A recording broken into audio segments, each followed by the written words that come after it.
नमस्कार, बहुत स्वागत है आपका। मैं हूं आपके साथ शिल्पा तोमर। आप देख रहे हैं सबसे बड़ा अखाड़ा।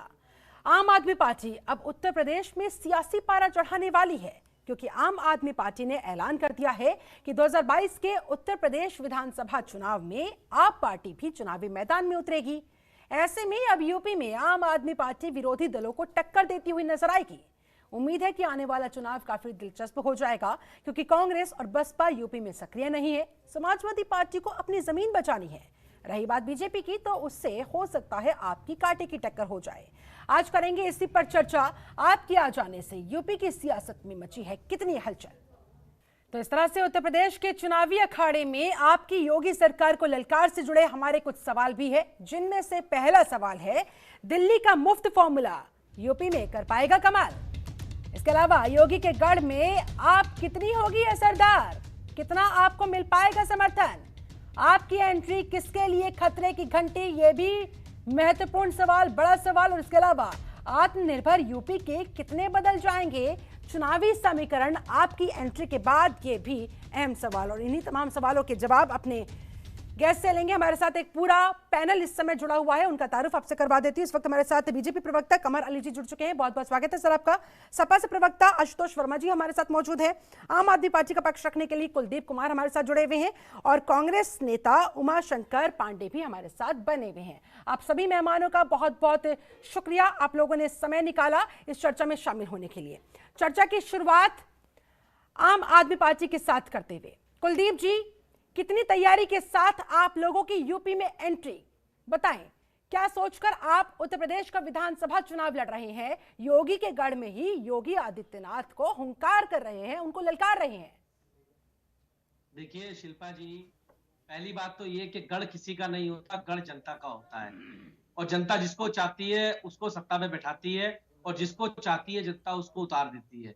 तो आज जो आम आदमी पार्टी ने, माननीय मुख्यमंत्री अरविंद केजरीवाल जी ने जो ऐलान किया है, उन्होंने ये ऐलान किया है कि जो दिल्ली का विकास मॉडल, जो दिल्ली को हम लोगों ने पिछले 5-6 सालों में देने का काम किया है, चाहे वो दिल्ली के अंदर बिजली की बात हो, आज दिल्ली में 24 घंटे बिजली आती है। आज दिल्ली की एक-एक कॉलोनी के अंदर मोहल्ला क्लिनिक बना हुआ है, जहां मुफ्त सारे टेस्ट होते हैं और मुफ्त दवाइयां दी जाती हैं। हमने एजुकेशन को आज देश के सबसे ऊपर स्थान पर लाकर दिल्ली के एजुकेशन मॉडल को खड़ा कर दिया कि आज विदेश से भी देखने के लिए, पूरे विश्व से लोग देखने के लिए दिल्ली के एजुकेशन मॉडल को आते हैं कि 5 साल में आखिर क्या बदलाव दिल्ली के एजुकेशन मॉडल में होने का काम हुआ है।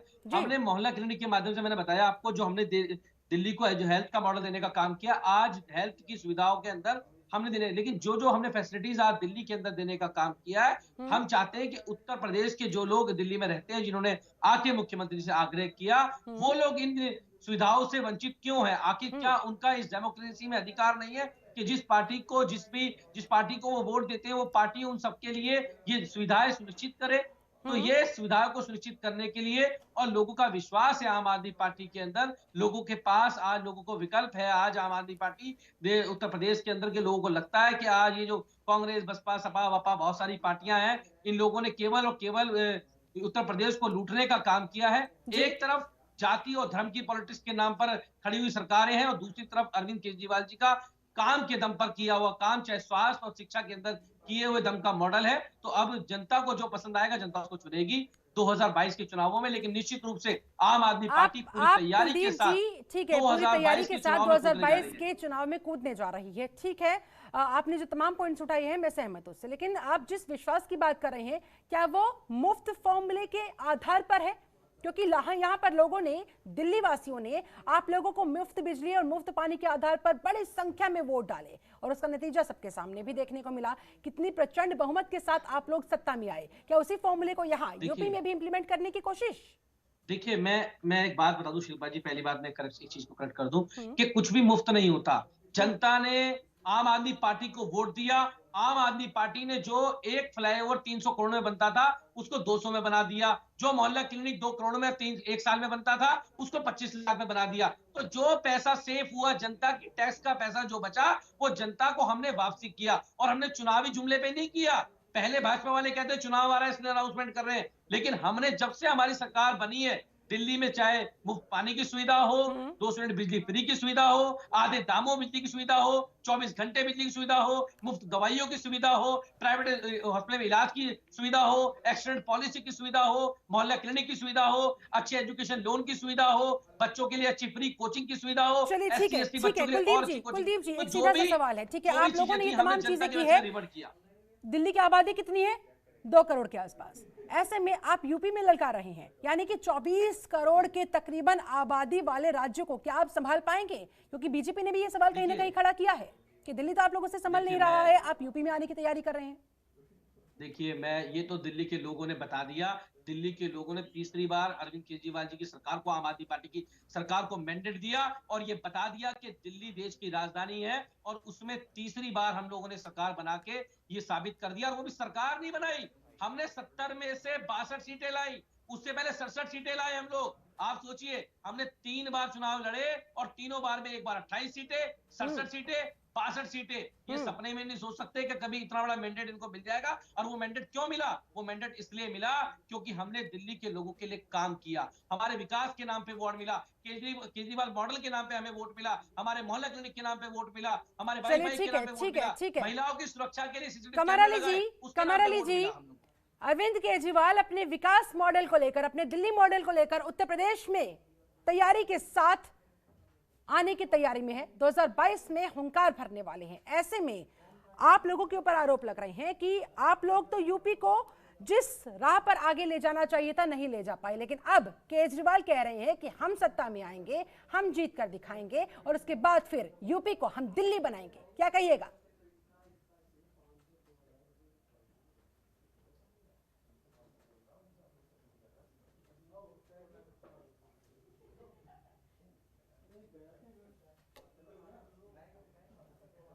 करना और समझाना और हुकूमत करना, ये अलग अलग चीजें होती हैं। वो जो बातें कर रहे हैं, आपने देखा कि 2 करोड़ की आबादी है दिल्ली की, और उत्तर प्रदेश क्योंकि हिंदुस्तान का सबसे बड़ा सूबा है, 24 करोड़ की आबादी है। माननीय मुख्यमंत्री जी ने कोरोना काल में जिस तरह गरीबों को सुख सुविधाएं दी, अनाज से लेके इलाज तक की सुविधाएं दी हैं, चाहे जनधन योजना में पैसा हो, तमाम प्रधानमंत्री आवास, तमाम ऐसी योजनाओं का लाभ दिया गरीबों, आखिरी गरीब व्यक्ति को दिया, चाहे अनाज मुफ्त का 4 महीने का हो, चाहे उज्ज्वला गैस योजना हो। ये गरीबों को देखिए, उत्तर प्रदेश में 24 करोड़ में लोगों को, जो जनसंख्या हमारी सबसे ज्यादा है, उसमें गरीब भाइयों को मिला, उनको सुख सुविधाएं मिली, कोरोना काल में इलाज मिला।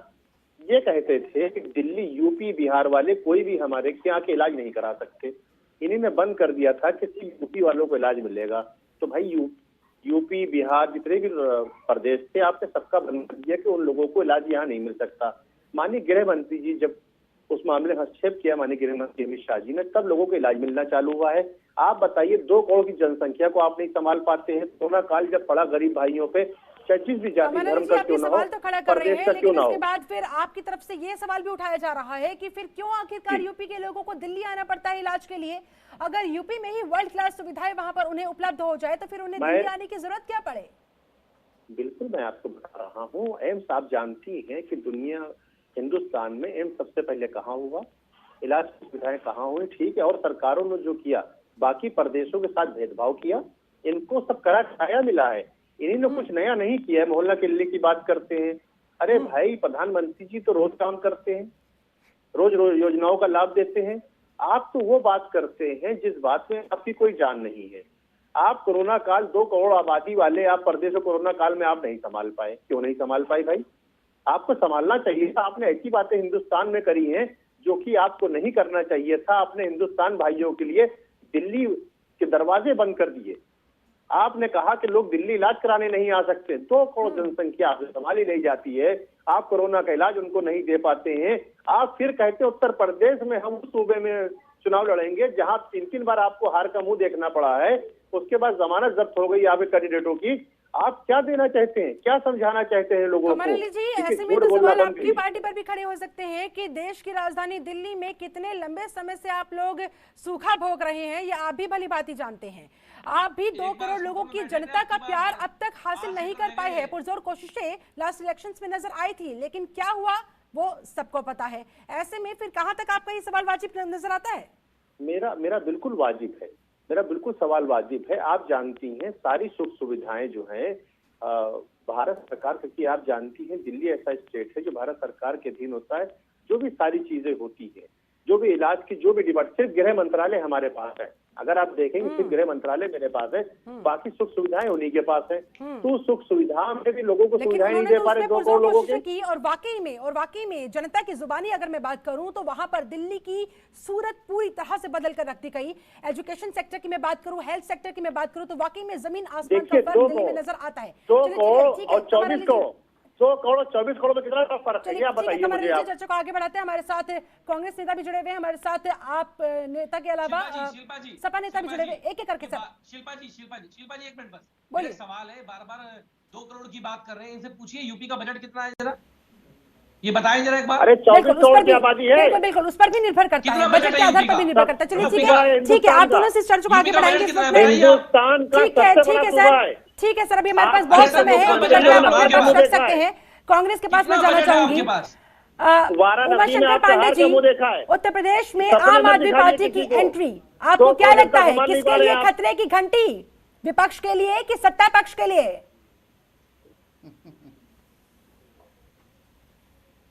शिल्पा जी, पहली बात तो आपके दर्शक बड़े ज्ञानी हैं, वो जानते हैं कि इसके पहले भी आम आदमी पार्टी उत्तर प्रदेश में चुनाव लड़ चुकी है। पिछले लोकसभा में आम आदमी पार्टी ने उत्तर प्रदेश में चुनाव लड़ा था और क्या इनकी दुर्गति हुई थी ये खुद जानते हैं कि किसी सीट पर ये अपनी जमानत नहीं बचा पाए थे। अभी मैं आम आदमी पार्टी के साथी को सुन रहा था, तमाम बड़ी बड़ी बातें कर रहे थे।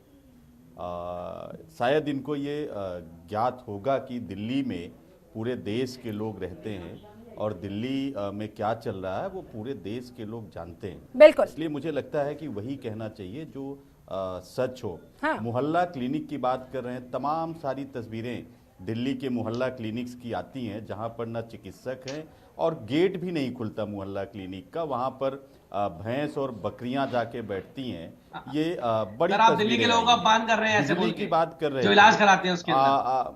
अब सुन लीजिए, अरे सुन लीजिए, मैं आपके मोहल्ला क्लिनिक का हकीकत बता रहा हूँ, सुन लीजिए। और दिल्ली किसी आपकी नहीं है, दिल्ली पूरे देश की है। आप अपमान कर रहे हैं लोकतंत्र का। दूसरी बात मैं कह रहा हूँ, बिजली की बात ये कर रहे थे, आपके दर्शकों को याद होगा शीला दीक्षित को लेकर यही अरविंद केजरीवाल कितनी सारी बातें करते थे कि वो रिलायंस के साथ मिलकर भ्रष्टाचार, रिलायंस को बिजली देके इतने का घोटाला। आज उसी रिलायंस के साथ ये दिल्ली में बिजली सप्लाई का काम कर रहे हैं। जातिवाद की बात कर रहे थे कि उत्तर प्रदेश में जातिवाद और धर्म की राजनीति मैं मानता हूं, लेकिन अपनी जाति। चलिए, आपका असल चेहरा क्या है क्या नहीं है, जनता का कितना प्यार विश्वास आपको मिल पाएगा नहीं मिल पाएगा, ये आप जनता पर ही छोड़ दीजिए। आप मुझे ये बताएं कि चुनावी समीकरण किस हद तक यहाँ पर बदलने वाले उत्तर प्रदेश की राजनीति में आपकी एंट्री के बाद? देखिए, कुछ नहीं बदलने वाला। मैंने तो कहा ना, ये पहले भी लोकसभा 2019 में लड़े थे, आप देखिए 2014 में लड़े थे। आप देखिए कि जहां जहां भारतीय जनता पार्टी कमजोर होती है, उसके खिलाफ जनता खड़ी होती है, वहां वो अपनी बी टीम आम आदमी पार्टी या ओवैसी को उतार देते हैं। आप देखिए बिहार का चुनाव ओवैसी लड़े, आप देखिए कि गोवा में आम आदमी पार्टी लड़ने गई, आप देखिए पंजाब में आम आदमी पार्टी लड़ने गई, गुजरात में आम आदमी पार्टी लड़ने गई। तो जहां जहां भारतीय जनता पार्टी कमजोर होती है, वहां सवाल भी आप प्रवक्ता से लेंगे। टीम है, ठीक है चाहे वो पहले मैं एक करके सबके रिएक्शन ले लेती हूं, उसके बाद चर्चा को आगे बढ़ाते हैं। जी बिल्कुल, उमाशंकर पांडे जी कांग्रेस नेता बोल रहे थे। बिल्कुल, मैं जवाब दूंगा इनकी बात का। आपके पास में आऊंगी, लेकिन पहले मैं सपा प्रवक्ता से जानना चाहूंगी। आशुतोष वर्मा जी हमारे साथ जुड़े हुए हैं। आशुतोष जी, आपको क्या लगता है किस हद तक आम आदमी पार्टी यहाँ पर उत्तर प्रदेश में जनता को लुभा पाने में कामयाब हो पाएगी? क्योंकि समाजवादी पार्टी भी पुरजोर तरीके से मिशन 2022 में जुटी हुई नजर आ रही है। ऐसे में बीजेपी भी अपनी तरफ से कोई मौका नहीं देना चाहेगी, सपा भी कोई मौका नहीं देना चाहेंगे। ऐसे में आप लोग कहां स्टैंड करते हैं? आप लोगों को किस तरह की उम्मीद है? धन्यवाद शिल्पा जी। सर्वप्रथम आपको धन्यवाद करता हूं कि आपने इस बात को क्रेडेंशियल दिया कि समाजवादी पार्टी पुरजोर से 2022 के इलेक्शन में लड़ी हुई है और आपके इसी वक्तव्य में इस पूरी चीज़ों का सार छुपा हुआ है। समाजवादी पार्टी प्रमुख विपक्षी दल है और 2017 में जब चुनाव हुआ तब 2.5 करोड़ के आबादी ने उनको पॉपुलर वोट दिए। और आज भी आपको पता है उत्तर प्रदेश में रोड पे, संसद में, विधानसभा में, विधान परिषद में, हर जगह, हर मुद्दों पे समाजवादी पार्टी हर तरफ आंदोलनकारी काम कर रही है। अभी कुछ दिनों से जिस प्रकार से देश में किसानों का आंदोलन की सपोर्ट में कल ही पिछले 3 दिन से किसान यात्राएं और कल पूरे उत्तर प्रदेश में लगातार हमारे राष्ट्रीय अध्यक्ष माननीय अखिलेश यादव ने भी अपनी गिरफ्तारी की है, तो भारतीय जनता पार्टी की कहीं न कहीं आम आदमी पार्टी के वहां जाने के बाद और मुझे लगता है कि ये कितनी बड़ी चुनौती है आप लोगों के लिए। मैं उसी में बात कर रहा हूँ। शिल्पा जी उसी पे आने दीजिए मुझे। और ठीक 2 दिन बाद एक दिल्ली से एक वक्तव्य आता है आम आदमी पार्टी का कि वो दिल्ली चुनाव में लड़ना चाहती है उत्तर प्रदेश में। अभी 2 दिन बाद ओवैसी जी का भी आएगा, सबका आएगा। लेकिन भारत की जनता बहुत ही स्मार्ट है, वो जानती है कि किसी भी सत्ता को हटाने के लिए अब ये बिखराव की राजनीति नहीं चल पाएगी। उनको पता है कि अगर भारतीय जनता पार्टी को उखाड़ फेंकना है उत्तर प्रदेश में तो मात्र एक ही लक्ष्य उनके पास है, वो है समाजवादी पार्टी। और जनता जिस प्रकार से लगातार हमारे साथ में है, हम कतई साइडलाइन करके चल रहे हैं। आप लोगों को लगता है कि देखिए ये लोकतांत्रिक देश है, लोकतांत्रिक देश में सभी को कोई फर्क, ये लोकतांत्रिक देश है, इसमें सबका हक है वो अपनी पार्टी, अपने लोगों का अपनी राय के साथ चुनाव लड़े। लेकिन आम जनता पे ये छोड़ देना चाहिए और आम जनता की राय प्रमुख होती है, वो अपने आप बता देगी कि हमें क्या करना है, हमें किससे लड़ाई करनी है और लड़ाई है किसके बीच में। इससे इन सब चीजों को किसी का कोई फर्क नहीं पड़ता है। आम जनता सर्वोपरि है। सपा कह रही है कि हमें कोई फर्क नहीं पड़ रहा, कोई वजूद ही दरअसल वहां पर नहीं है। और ये भी सवाल उठाए जा रहे हैं आप लोगों की तैयारी पर, आप लोगों की पार्टी पर, कि जिस पार्टी की जमानत तक जब्त हो गई थी, ऐसे में लोकसभा चुनाव आपको याद होगा, उससे पहले का चुनाव आपको याद होगा, ऐसे में 1 साल के अंदर अंदर, इतने कम समय के अंदर अंदर ऐसा क्या हो गया, ऐसा क्या जादू अंदर पार्टी के अंदर हो गया कि जिसके आधार पर अब आप इतने पुख्ता तैयारी के साथ 24 करोड़ की आबादी वाले राज्यों को संभालने का दावा ठोक रहे हैं। देखिए, पहली बात तो ये सब पार्टी के इंटरनल सर्वे होते हैं और उसके ऊपर आधारित होता है। पहली बात तो ये। दूसरी बात ये कि कांग्रेस के प्रवक्ता उमाशंकर जी कह रहे थे कि ये पार्टी लड़ेगी, भाजपा को फायदा होगा, इसको फायदा होगा, उसको फायदा होगा। हम तो साहब बिहार का चुनाव नहीं लड़े थे, बिहार में तो हम चुनाव नहीं लड़े थे, बिहार में कांग्रेस चुनाव लड़ रही थी, कांग्रेस ने आरजेडी को निपटा मारा बिहार के अंदर। तो आप बताइए ना, हम तो वहां चुनाव नहीं लड़े।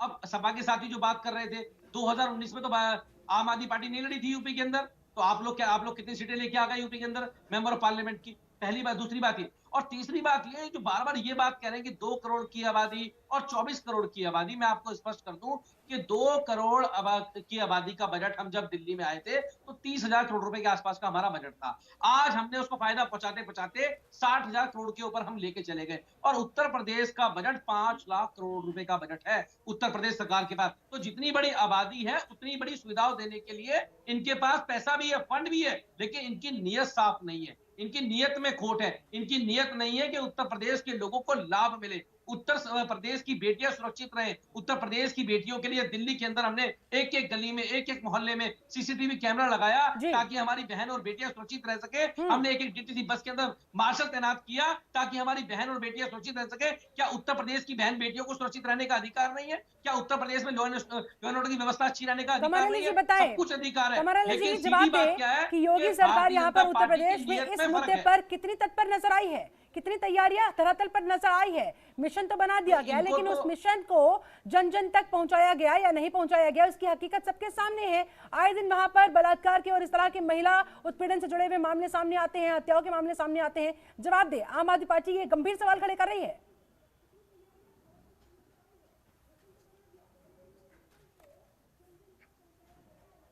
अपनी बहनों को और वालदाओं को इज्जत ये सरकार ने दी, हमारी सरकार ने दिया।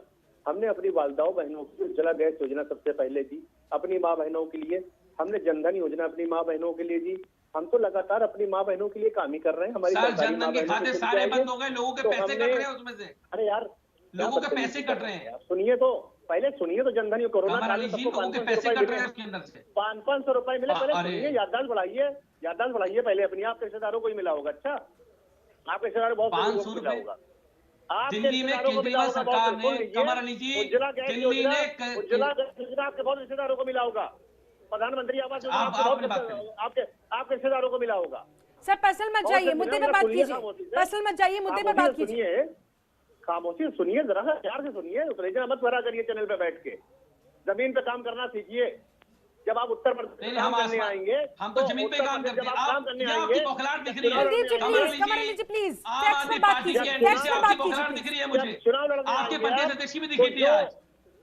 जब चुनाव आप लड़ने आएंगे तो वही जनता उत्तर प्रदेश की आपसे पूछेगी कि हम इलाज के लिए दिल्ली जाना चाहते थे, आपने बॉर्डर सील कर दिए थे और आपने उत्तर प्रदेश को लोगों को घुसने नहीं दिया था दिल्ली के अंदर इलाज के लिए।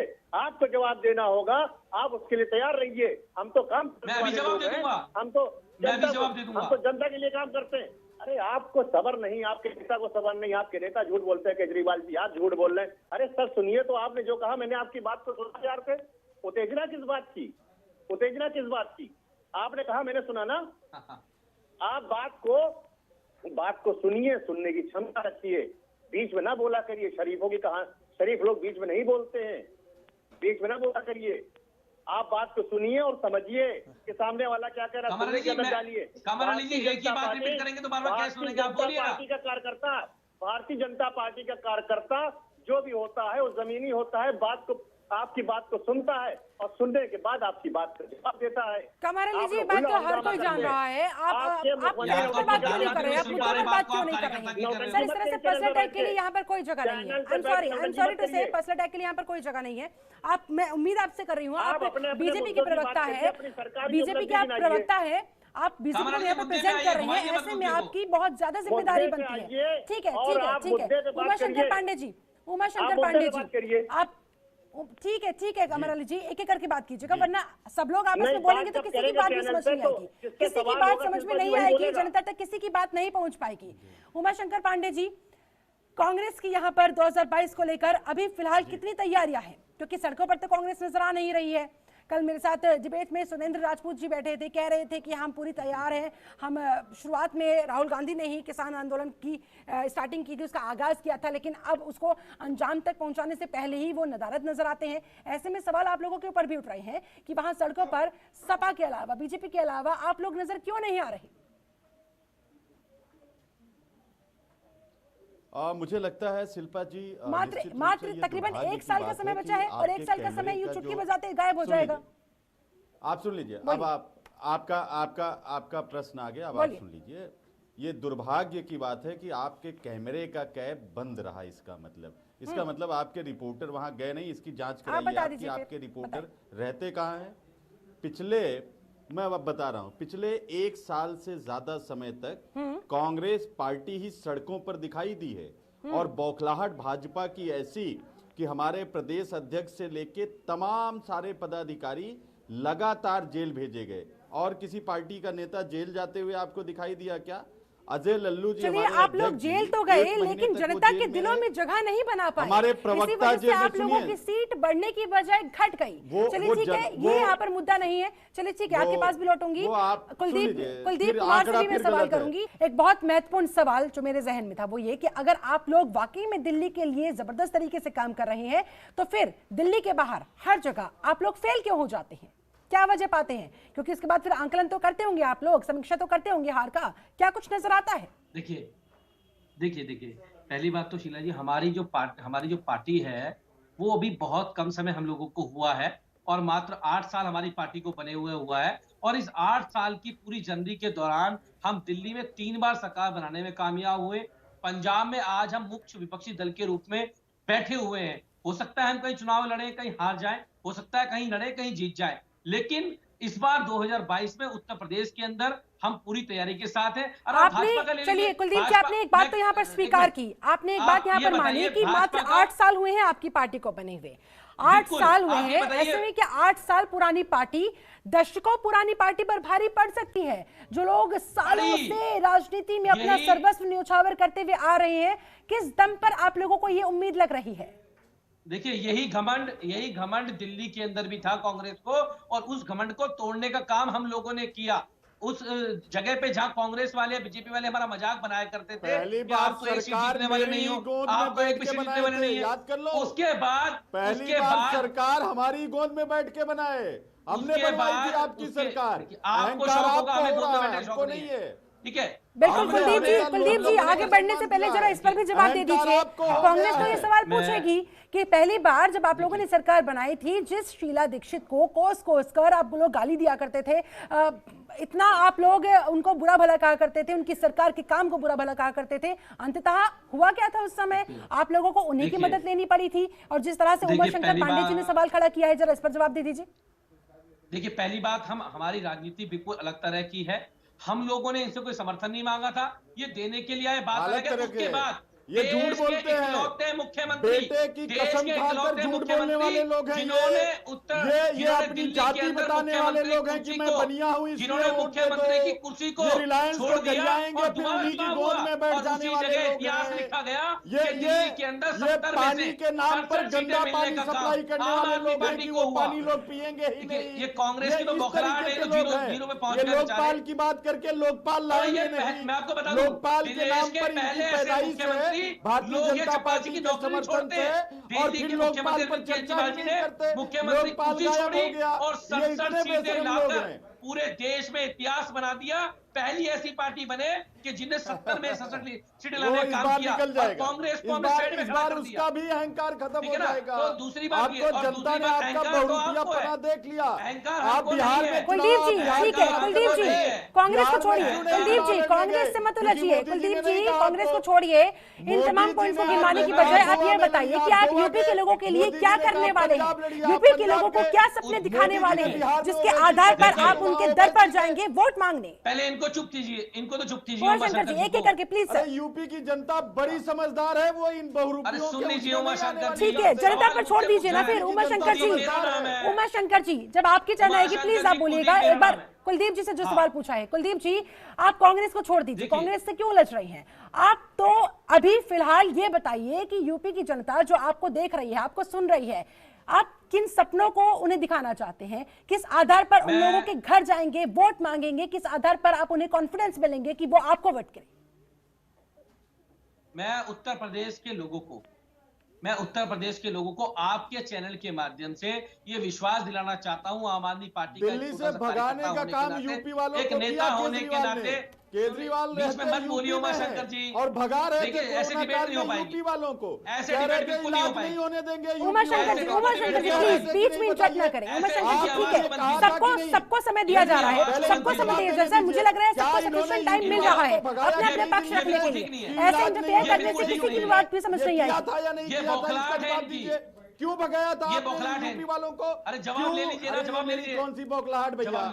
अरे जमानत एक जगह तो जवाब ले लीजिए सर, एक जगह तो। अरे जवाब आपको जवाब दीजिए, यूपी वालों को दिल्ली से क्यों भगाया था, ये जवाब दीजिए। उमाशंकर जी पहले कुलदीप जी को जवाब देने दीजिए, उसके बाद आप अपना सवाल खड़ा करेंगे एक एक करके। सर क्यों कहा आपने? कुलदीप जी आप कंटिन्यू करें, फिर आप बात करिए। कुलदीप जी कंटिन्यू करें। वालों को क्यों भगाया आपने?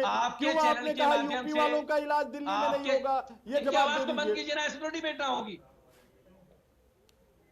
आपके चैनल के माध्यम से कुलदीप जी बोलिए। उमाशंकर जी प्लीज ऐसे इंटरप्ट मत कीजिए, आप समय बर्बाद कर रहे हैं। आप जनता जो आपको देख रही है उनका भी समय बर्बाद कर रहे हैं। सर देश के लोगों को ये विश्वास दिलाना चाहता हूँ, एक आम आदमी पार्टी का अरे मैं अपना काम कर रहा हूं, बोलिए हम अपनी बात करेंगे एक एक करके। सर जो भी आप कहना चाहते हैं, जब आपका टर्न आइएगा, जब आपको समय दिया जाएगा, आप पूरा बोलिएगा। उत्तर प्रदेश के लोग दिल्ली के अंदर भी आके वालों को दिल्ली में ये बताओ विकास के लिए भागीदार बने। अरे दिल्ली के विकास में उनका बहुत बड़ा योगदान है, दिल्ली के विकास में उनका बहुत बड़ा योगदान है। और दिल्ली आज जहां खड़ी हुई है, दिल्ली में अगर हम मोहल्ला क्लिनिक बना पाए, दिल्ली के अंदर अगर आज हम दिल्ली के इलाज को बेटर कर पाए, उसमें उत्तर प्रदेश के लोगों का बहुत बड़ा योगदान है। और मैं आपके चैनल से कह सकता हूँ कि चाहे बिजली की बात हो, चाहे अच्छे मोहल्ला क्लिनिक की बात हो, चाहे शिक्षा के अंदर क्रांति की बदलाव हो, चाहे अच्छे स्कूलों की बात हो, अच्छे अस्पतालों की बात हो, मुफ्त बिजली की बात हो, महिलाओं के लिए सीसीटीवी कैमरे की बात हो, उत्तर प्रदेश की सड़कों की बात हो, उत्तर प्रदेश में लॉ एंड ऑर्डर की बात हो। कमरा खड़ा कर दियो, अरे यार आप बीच में बोलिए, कैसे पानी की सप्लाई करते हो, बीच में बोलिए जा रहे हैं। बिजली रिलायंस के साथ आप चलिए, इस तरह से ये आरोप प्रत्यारोप का सिलसिला तो कभी खत्म होने वाला नहीं है। आशुतोष वर्मा जी, आप उत्तर प्रदेश को किस आधार पर आगे ला जाने का सपना दिखाने वाले हैं? आपकी कितनी तैयारी है? उमा शंकर पांडे जी प्लीज, कुलदीप जी, आप दोनों से मेरी दरख्वास्त है सर, इस तरह से आप जनता का समय बर्बाद ना करें। जनता आपको ये आरोप सुनने के लिए नहीं सुनती है। बताइए ना, देश की जनता को लोकपाल कहाँ है? आशुतोष वर्मा जी, आपसे जो सवाल पूछा उसका जवाब दें। प्रदेश एक बड़ा राज्य है। बिल्कुल शिल्पा जी, बिल्कुल, जनता के मुद्दों पर अगर बात होगी तो ज्यादा वाजिब रहेगा। आरोप प्रत्यारोप तो आप लोगों का काम है, मुझे समझ में आ रहा है, लेकिन कम से कम यहाँ इस प्लेटफॉर्म पर ये तमाम चीजें करके समय बर्बाद ना करें। डिबेट तो नहीं हो इस तरह से डिबेट आगे नहीं बढ़ सकती। उमा शंकर जी, कुलदीप जी, आप दोनों ने अपना कोई भी पार्टी कहीं भी आके चुनाव लड़ सकती है। आशुतोष जी, अब आप अपनी बात पूरी करें। ये मान ले कांग्रेस खत्म हो चुकी है, इस बात को स्वीकार कर ले। देखिए शिल्पा जी, मुझे मानना है कि इस लोकतांत्रिक व्यवस्था में भारत में कहीं भी कोई पार्टी आके चुनाव लड़ सकती है। उसका स्वागत है, आराम से आए। उसको ये देखना है कि उत्तर प्रदेश की इस जागरूक जनता की 30 करोड़ की जनता की मुद्दों के लिए कौन संघर्षरत है। पिछले 5 सालों से हम लोगों ने जिस तरीके से विपक्ष में सारे मुद्दे उठाए हैं, जिस तरीके से समाजवादी पार्टी ने संगठन स्तर पे हर जिले में हर तालुके में हम लोग ने अपने संगठन को मजबूती दिया है, और अब पिछले 1-1.5 सालों से जिस तरीके से हम लगातार रास्तों में खड़े हुए हैं, लगातार हम आज किसानों की बात उठा रहे हैं, नौजवानों की बात उठा रहे हैं, यूपी में जिस तरीके से महिलाओं पे अत्याचार हो रहा है, जिस तरीके से गैंगस्टर वारदातें हो रही हैं, उसके खिलाफ जिस तरीके से समाजवादी पार्टी संघर्षरत है, ये यहाँ की 25 करोड़ की जनता उसको भली बात ही जान रही है।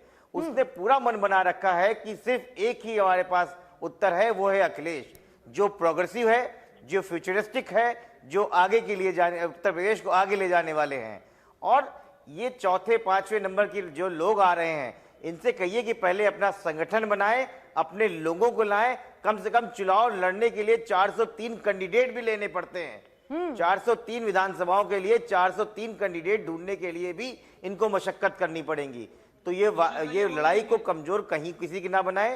उत्तर प्रदेश की जनता को बहकाने का काम छोड़ें।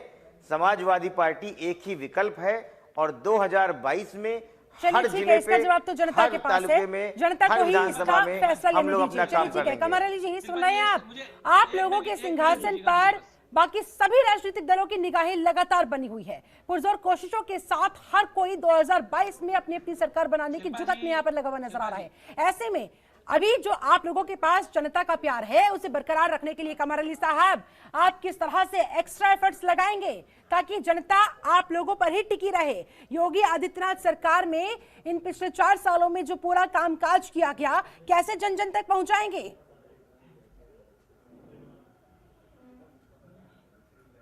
देखिए, आप जानती हैं शिल्पा जी कि 15 साल बहुत लंबा वक्त होता है। उसके बाद हम लोग चुन के आए हैं सरकार में, और आपने देखा पहले कैसे लूट घसोट हुई है। समाजवादी के राष्ट्रीय अध्यक्ष कहते हैं मायावती जी को जब जेल हम भेजेंगे, मायावती जी कहती थी। अखिलेश यादव जी को जेल, मुलायम सिंह जी कहते हैं पार्टी खुद परेशान है इस समय। स्वार्थ की राजनीति करने वाले लोग हैं। बहुत ज्यादा परेशान है। हमने सबसे पहले जो है किसानों का 86 लाख किसानों का हमने कर्जा माफ किया। हर तरीके से 86 लाख किसानों का हमने कर्जा माफ किया।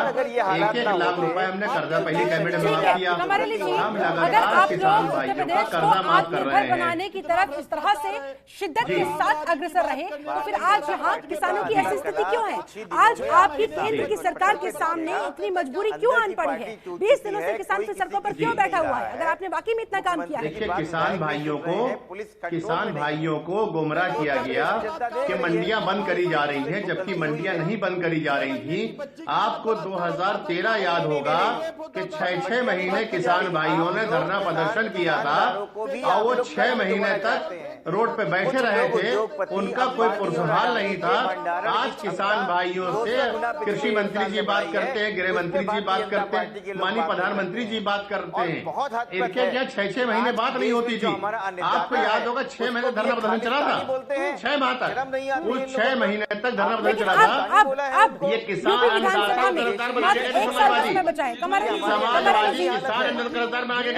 दरख्वास्त करूंगी, सभी लोगों की आवाज जिस तरह से जा रही रही है, किसी की बात कुछ समझ नहीं आ रही है। उमाशंकर पांडे जी बोल रहे हैं, भी लगातार बोले जा रहे हैं। सर आप सभी लोगों के पास मैं आई हूँ, एक एक करके आपको सफिशिएंट टाइम दिया गया है। मैं बार बार आप सभी मेहमानों से दरख्वास्त कर रही हूँ, एक एक करके सर अपने अपने टर्न में बात कीजिए। शिल्पा जी मुझे अपनी बात रखने का मौका दीजिए पहले। कुलदीप जी आपको पूरा प्रॉपर समय दिया गया, उस समय जो बीजेपी से सवाल पूछा गया है उसके बाद मैं आपके पास आऊंगी सर। ऐसे एक दूसरे के समय में इंटरफेयर आप लोग नहीं कर सकते हैं भाई। इनके पास कुछ है ही नहीं, ये लड़ने के अलावा क्या करेंगे? ये देखिए शिल्पा जी, हम आपको बता दें, ये सिर्फ सत्ता का मजा ले चुके हैं, सत्ता का मजा ले चुके हैं, 15 साल तक बेवकूफ बना चुके हैं, 27 साल बेहाल के साथ रहा है। तो इस तरह की पार्टियां हैं, सब जब भारतीय जनता पार्टी काम करती हुल्लड़ मचाने लगते, हुल्लड़ करने लगते हैं। देखिए हुल्लड़ ना मचाइए, आप प्रदेश को बाकायदा लूट के गए हैं, किसान भाइयों को आपने समाजवादी ने 15 साल तक लूटा है, कांग्रेस ने 65 साल तक लूटा किसान भाइयों को। जो लुटेरे हैं वो हमदर्द कैसे हो सकते हैं? जो लुटेरे वो हमदर्द कैसे हो सकते हैं? शिल्पा जी ठीक है, कमर अली जी ठीक है। कुलदीप जो लुटेरे हैं किसान भाइयों को अंततः कर्जदार बनाया है, कुलदीप जी आपका मौका मिल रहा है, बात रखें अपनी। हमदर्द देखिए ये कैसे हो सकते हैं? आपने मुझसे सवाल किया था कि हम उत्तर प्रदेश के लोगों से क्या कहने जा रहे हैं, किस नाम पे वोट मांगेंगे। हम उत्तर प्रदेश के लोगों से ये वादा करते हैं कि अगर उत्तर प्रदेश के लोग हमें मौका देते हैं उत्तर प्रदेश के अंदर आने का, जिसे दिल्ली के लोगों ने दिया, तो हम निश्चित रूप से उत्तर प्रदेश के लोगों के बच्चों के लिए अच्छी स्वास्थ्य, अच्छी शिक्षा की व्यवस्था करेंगे, अच्छे स्कूलों की व्यवस्था करेंगे, अच्छी बिजली पानी की व्यवस्था करेंगे, और जो जंगल राज आज योगी जी ने बनाया हुआ है उससे उनको मुक्ति दिलाने का काम करेंगे। आज उत्तर प्रदेश को इतना बड़ा राज्य होने के बावजूद भी, इतने सक्षम लोग होने के बावजूद भी ये सरकारों ने जो दुर्घटने का काम किया है उनसे बचाने का काम करेंगे। निश्चित रूप से उत्तर प्रदेश की महिलाएं अपने आप को सुरक्षित महसूस कर पाए, उसके लिए सीसीटीवी कैमरों से लेकर प्रोटेक्शन तक की व्यवस्था करने का काम सरकार करेगी। और निश्चित रूप से केजरीवाल का मॉडल जो है वो उमाशंकर पांडे जी, कुलदीप कुमार, कमर अली साहब, आप तीनों एक साथ एक ही समय पर लगातार बात किए जा रहे हैं, ना मुझे समझ में आ रहा है, तो फिर जनता तक आप अपनी बात कैसे पहुंचाइएगा? और मैं बार बार रिक्वेस्ट कर रही हूँ, आप कोई छोटे बच्चे तो है नहीं सर, डिसिप्लिन नाम की चीज आपको पता होगी। एक एक बात, एक एक करके, एक एक जब आपका टर्न आता है एक एक करके अपनी बात रखनी चाहिए। ठीक है, कुलदीप कुमार ने भी जो सवाल खड़ा किया है, कमर अली जी जवाब दे उसका। शिल्पा जी मैंने सबकी बातों को सुना, लेकिन मेरा जवाब, क्योंकि ये जब मैं जवाब देता हूँ तो सब चीख पुकार करने लगते हैं, ये मंडी बना देते हैं। भाई मंडी में आप नेशनल चैनल में भी आप है, कमर अली साहब केंद्र में भी आप है, प्रदेश में भी आप है, जवाब दे आपको सबसे पहले मजबूत है वो आम आदमी पार्टी कितनी मजबूत है, इनकी बौखलाहट ये बता रही है, इनकी बौखलाहट ये बता रही है कि संजय सिंह की उम्र जो उत्तर प्रदेश के प्रभारी है उनके ऊपर 14 मुकदमे दर्ज करवाते हैं ये लोग। उमाशंकर जी आपने सवाल खड़ा कर दिया है, अब जब आपने सवाल खड़ा किया है तो उसका जवाब सुनने की भी जरा हिम्मत दिखाइए, जवाब सुनने की भी हिम्मत दिखाइए। लगातार आप बोलते ही चले जाएंगे तो फिर जवाब कैसे सुनिएगा? या सिर्फ यहाँ पर जनता को बरगलाने के लिए आप लोग आते हैं, सिर्फ अपनी अपनी बात रखने के लिए यहाँ पर आते हैं? कुछ कहने से पहले दूसरों को सुनना भी जरूरी होता है। विज्ञापन दिल्ली से लेके देश के हर जगह आप करवा रहे हो और यूपी में कर रहे हो, ये पैसा कहां से? सुन लिया भाई साहब, आपकी बात सुन लिया, बताइए आप दूसरे को भी सुन लीजिए।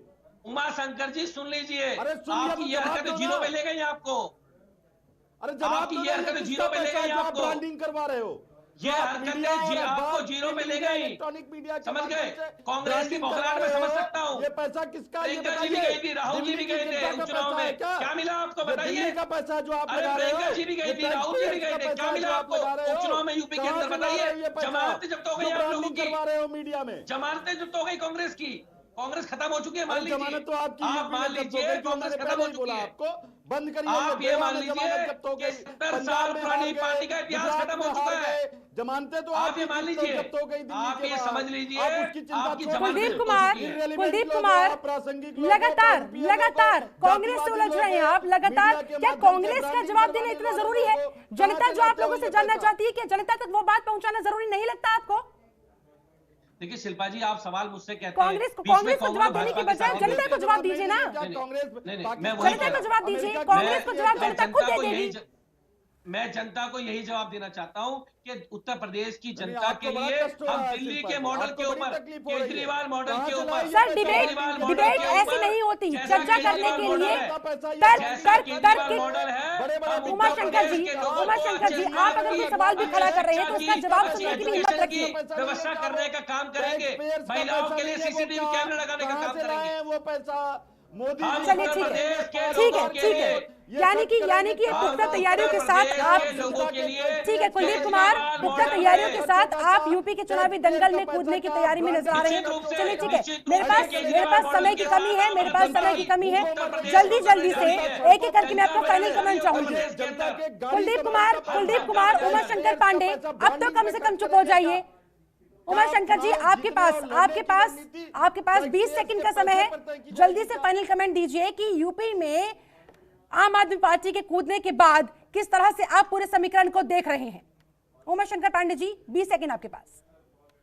अरे ये सुन लीजिए शिल्पा जी, ये गोवा में कूदे, पंजाब में कूदे, कर्नाटक में कूदे, गुजरात में कूदे, बहुत कूदे और हर जगह कूटे गए। ये बताइए, केवल मुझे इनसे एक जवाब दिलाइए कि ये जनता के टैक्स पेयर्स का जो पैसा है ये मीडिया के माध्यम से अपने ब्रांडिंग पे खर्च कर रहे हैं, ये पैसा दिल्ली का है, ये पैसा देश का है, इसको इस तरीके से ब्रांडिंग में खर्च करके अपने चेहरे मत चमकवाइए। दिल्ली की जनता और उत्तर प्रदेश की जनता बड़ी समझदार है। जो बड़े बड़े इश्तहार आपके आ रहे हैं, प्रदेश और देश की जनता देख रही है। किसका पैसा है? लोकपाल की बात आप करते थे, ईमानदारी की बात करते थे, केजरीवाल जी अपने बेटे की कसम खा के झूठ बोलते हैं। ठीक है उमाशंकर जी आपने सवाल खड़ा कर दिया, अब जरा सुन भी लीजिए। केजरीवाल के मंत्री जो है अपनी पत्नी के साथ मारपीट करने के लिए, उमाशंकर जी मुझे लगता है कि आपने जवाब के लिए सवाल पूछा ही नहीं, आप सिर्फ अपने ही राग लापे जा रहे हैं। कुलदीप जी जब जवाब दे रहे तो कम से कम सुन तो लीजिए। कुलदीप जी जल्दी से 10 सेकंड आपके पास। हमारा राग बड़ा अच्छा है। पहली बात मैं आपको छोटी सी बात बता दूं, मैं आपको छोटी सी एक बात बता दूं। अरे सर सुन लीजिए, सुनते तो हो नहीं आप, सुन लीजिए। हम टैक्स पेयर्स का पैसा जवाब दीजिए। शिल्पा जी जवाब दे रहे हैं उमाशंकर जी, सुनिए। कुलदीप जी 10 सेकंड आपके पास, सर बहुत टाइम वेस्ट हो चुका। दिल्ली के लोगों के लिए जो योजनाएं बनाई जाती हैं, दिल्ली के लोगों के लिए योजना सरकार जो बनाती है, जो एडवर्टाइजिंग सरकार करती है, ताकि दिल्ली के लोगों को यह पता लग पाए कि उनकी सरकार के पास क्या क्या मुफ्त योजनाएं हैं जिनका लाभ वो उठा सकते हैं, किस जगह में मोहल्ला क्लिनिक बना हुआ है जहां जाके इलाज करा सकते हैं, किस जगह में दवाइयां हॉस्पिटल में मुफ्त मिल रही है, ताकि उनको पता हो हॉस्पिटल में कोई पैसा ना ले ले। इसलिए चलिए मेरे पास ज्यादा समय नहीं है, ठीक है। आशुतोष वर्मा जी आपका फाइनल कमेंट जल्दी से। आशुतोष वर्मा समझ लीजिए, दिल्ली के लोगों ने 2007 के बाद से भारत के उत्तर प्रदेश की जनता ने अपना रुख बहुत साफ कर रखा है, ठीक है, और कभी भी वो अपने वोट को डिवाइड नहीं करती है। 2007 में बहुजन समाज पार्टी को, 2012 में समाजवादी पार्टी को और 2017 में भारतीय जनता पार्टी को पूर्ण बहुमत की सरकार दी है। इसलिए उत्तर प्रदेश की जनता अब इन दिग्भ्रमित नहीं होती है, उसको पता है कि एक पूर्ण बहुमत की सरकार होगी तभी हम कुछ काम कर सकते हैं। और आज उनको एक बात बहुत अच्छी तरीके से समझ में आ गई है कि समाजवादी पार्टी ही कैसे बचाएंगे आप अपनी सत्ता, 22 में 22 ही एक लक्ष्य रह गया है और यही 2022 का संदेश है। जय अखिलेश 22 आखिरी सवाल आपसे जल्दी से। करवा रहे हैं वो पैसा किसका है बताया ही नहीं इन्होंने। कमर अली जी आवाज मिल पा रही है? मैं हर चैनल जहां चैनल पर रहूंगा यही पूछूंगा। कुलदीप जी अरविंद केजरीवाल जी को बताइएगा कि ये प्रश्न उठ रहा है कि ये पैसा किसका है। अब इससे बड़ी दुर्भाग्य भरी तस्वीर और क्या हो सकती है? क्या हो सकती है? सिर्फ आरोप पर प्रत्यारोप, बार पर पलटवार। जनता जो जानना चाहती है, जनता के मन में जो सवाल है उस पर कोई बात करने के लिए तैयार नहीं है। बस एक दूसरे की पार्टी को नीचा दिखाने के पर तमाम राजनेता तुले हुए नजर आते हैं। चलिए आप सभी मेहमानों का बहुत बहुत शुक्रिया, मेरे पास समय बस इतना ही था। आप सभी मेहमानों को बहुत बहुत धन्यवाद समय देने के लिए, इस चर्चा में शामिल होने के लिए। तो योगी के गढ़ में आपकी ललकार, उत्तर प्रदेश को दिल्ली बनाने की हुंकार, ऐसे में आपके सपने सच होंगे या केजरीवाल बनेंगे मुंगेरी लाल? ये बड़ा सवाल है, करना होगा इंतजार। इसी के साथ मेरे साथ इस खास चर्चा में जुड़ने के लिए आप सभी का बहुत बहुत शुक्रिया। नमस्कार। खबरों के निष्पक्ष विश्लेषण के लिए सब्सक्राइब करें Jantantra TV and press the bell icon. Never miss any update.